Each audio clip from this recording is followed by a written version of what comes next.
En el día de hoy les vamos a exponer sobre la prueba o test de normalidad y más adelante vamos a explicar un ejercicio aprendido en clase. Mi grupo está conformado por Jaina Carolina Brito, Nayelis Pedroso, Juan José Vergara y mi persona Camila Díaz. Bueno, primeramente debemos de saber qué es una prueba de normalidad. En estadística, las pruebas de normalidad se pueden utilizar para determinar si un conjunto de datos está bien modelado por una distribución normal y para poder calcular qué tan probable es que una variable aleatoria subyacente al conjunto de datos pueda distribuirse normalmente. Más precisamente, las pruebas son como una forma de selección de modelo y estas se pueden interpretar de varias maneras, ya sea dependiendo de la interpretación en la que se haga la probabilidad. Estas se pueden utilizar, digamos que para determinar si los datos de la muestra se han extraído de una población distribuida normalmente dentro de cierta tolerancia. Varias pruebas estadísticas, como por ejemplo la prueba de T de Student y el ANOVA unidireccional y bidireccional, van a requerir de una población de muestra distribuida normalmente. Distribución normal. Antes de analizar cualquier tipo de dato, el investigador o el profesional clínico deberá considerar la distribución que poseen estos, es decir, el comportamiento de probabilidades que presentan las variables según su naturaleza continua, la cual presenta la conocida gráfica en función de su densidad denominada campana, campana de Gauss, o en su aplicación práctica que se pueda asemejar lo más posible a un histograma. Para poder saber si nuestros datos presentan o no una distribución normal, se podrán utilizar algunos tests que permitan reconocer esta característica.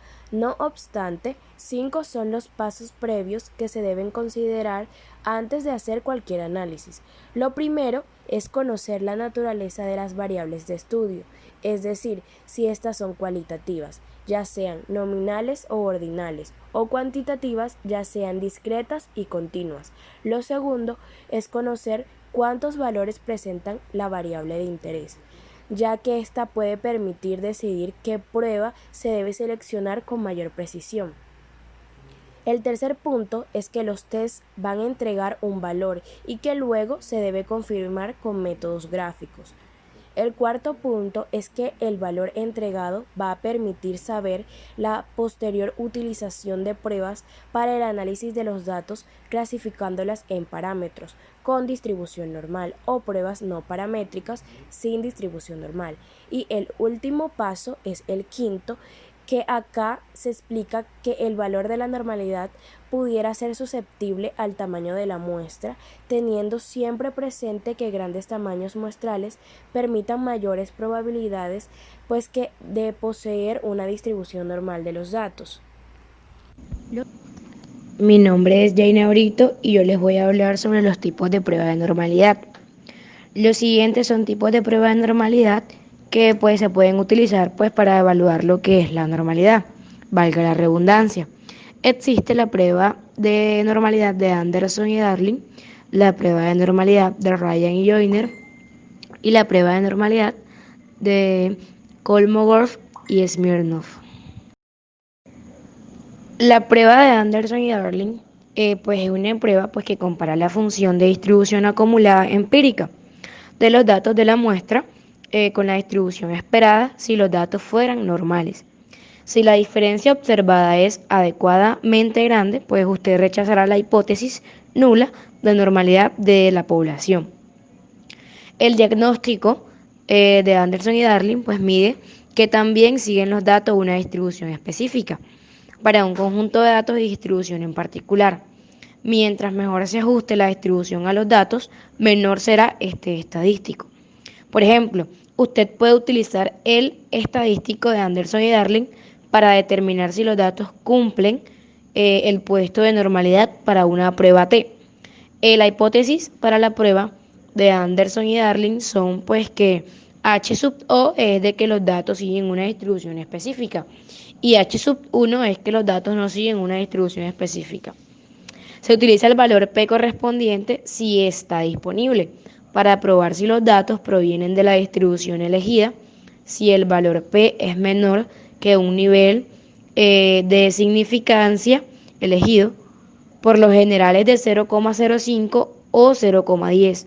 Entonces, pues se rechaza la hipótesis nula de que los datos provienen de esa distribución.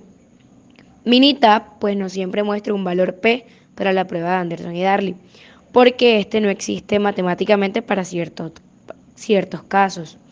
También, pues, se puede utilizar el diagnóstico de Anderson y Darling para comparar, pues, el ajuste de varias distribuciones con el fin de determinar, pues, cuál es mejor. Sin embargo, pues, para concluir que una distribución es la mejor y el estadístico de Anderson y Darling debe ser sustancialmente menor que los demás. Cuando los estadísticos están cercanos entre sí, se deben usar ciertos criterios adicionales, como las gráficas de probabilidad para elegir entre ellos. Minitab pues calcula lo que es el estadístico de Anderson y Darling usando la distancia al cuadrado ponderada entre la línea ajustada de la gráfica de probabilidad, con base en la distribución elegida y pues usando el método de estimación de máxima verosimilitud o las estimaciones de mínimos cuadrados y pues la función de paso no paramétrica, pues el cálculo tiene mayor ponderación en las colas de distribución. Aquí vemos unas gráficas que pues es un ejemplo de comparación de distribuciones y estas gráficas son de probabilidad, son para los mismos datos, tanto de distribución normal como la distribución de Weibull de 3 parámetros que ofrecen un ajuste adecuado a los datos. Gracias. La estadística de Ryan-Joyner evalúa la fuerza de esta correlación. Si es menos que el valor apropiado crítico, usted rechazará la hipótesis nula de normalidad demográfica. Esta prueba es similar a la prueba de normalidad de Shapiro-Wilk. Las pruebas de Anderson, Darling y de Kolmogorov-Smirnov están basadas en la función de distribución empírica. El Ryan-Joyner, la cual es similar a Shapiro-Wilk, está basada en la regresión y la correlación, la cual se muestra en la siguiente fórmula, donde se acepta que H sub O sigue una distribución normal y se rechaza que H sub O sigue una distribución normal. Hablaremos de la prueba de normalidad de Kolmogorov-Smirnov. Esta prueba compara la función de distribución acumulada empírica de los datos de la muestra con la distribución esperada si los datos fueran normales. Si esta diferencia observada es adecuadamente grande, la prueba rechazará la hipótesis nula de normalidad de la población. Si el valor P de esta prueba es menor que el nivel de significado alfa elegido, usted puede rechazar la hipótesis nula y concluir que se trata de una población no normal. Cuando la prueba de Kolmogorov-Smirnov se aplica para constatar la hipótesis de normalidad de la población, el estadístico de prueba es la máxima diferencia, que es la que vemos a la derecha, siendo fn de x la función de distribución muestral y f0 de x la función teórica o correspondiente a la población normal especificada en la hipótesis nula. La distribución del estadístico de Kolmogorov-Smirnov es independiente de la distribución poblacional especificada en la hipótesis nula y los valores críticos de este estadístico están tabulados. Si la distribución postulada es la normal y se estiman sus parámetros, los valores críticos se obtienen aplicando la corrección de significación propuesta por Lilliefors. A continuación vamos a tener un ejemplo de cómo podemos aplicar la distribución de probabilidad normal. Nuestro ejemplo sería, dado que X tiene una distribución normal con mu igual a 300 y sigma igual a 50, calcule la probabilidad de que X tome un valor mayor a 362. Nos está pidiendo la probabilidad de que nuestra variable x tome un valor mayor a 362.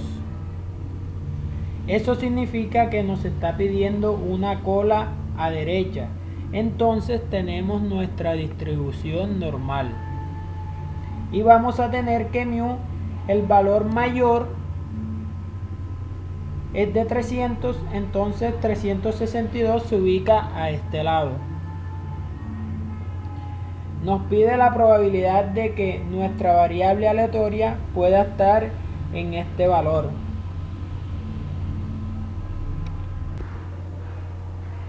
Debemos verificar que nuestra media y desviación son valores muy grandes, entonces nos toca convertir los valores para que sean normales. Para poder normalizar tenemos que z es igual a x menos mu sobre sigma. Esto nos permite la relación en nuestra probabilidad 362 menor a x con nuestra nueva variable que está en una distribución normal. Entonces nuestra relación va a ser la probabilidad de nuestra variable normal menor a x va a ser igual a la probabilidad de nuestra nueva variable menor a x sobre mu, x y menos mu sobre sigma. Entonces tenemos que, para reemplazar los valores, vamos a tomar mu igual a 300, sigma igual a 50 y x igual a 362. Entonces tenemos que z es igual a x menos mu sobre sigma. X igual a 362 menos 300, que nos va a dar 62 menos 50. Y si lo queremos simplificar, nos va a dar z igual a 1,24. De acá vamos a tener que nuestro problema se simplifica a hallar la probabilidad en una normal estándar con el valor de 1,24. Nos vamos a nuestra tabla y verificamos que la probabilidad es de 0,8925. Entonces vamos a tener que el valor de z sea menor o igual a 1,24, que sería igual a 0,8925 cola a izquierda. Pero nos pedían de que nuestra variable aleatoria fuera mayor a 362. Entonces tenemos nuestra media, que va a ser mu igual a 300, y acá el valor de 362. Entonces el valor de 0,8925 sería este valor de acá, y nos piden determinar el valor de la derecha. Como sabemos que la probabilidad total es 1 menos la parte izquierda, de ahí vamos a obtener que nuestra variable aleatoria normal sea mayor a 362, que es la parte derecha. Entonces reemplazamos los valores y tenemos que esto sería igual a 1 menos 0,8925. Entonces vamos a tener que nuestra probabilidad variable aleatoria sea mayor a 362, que es igual a 0,1075, que es un valor pequeño. Muchas gracias.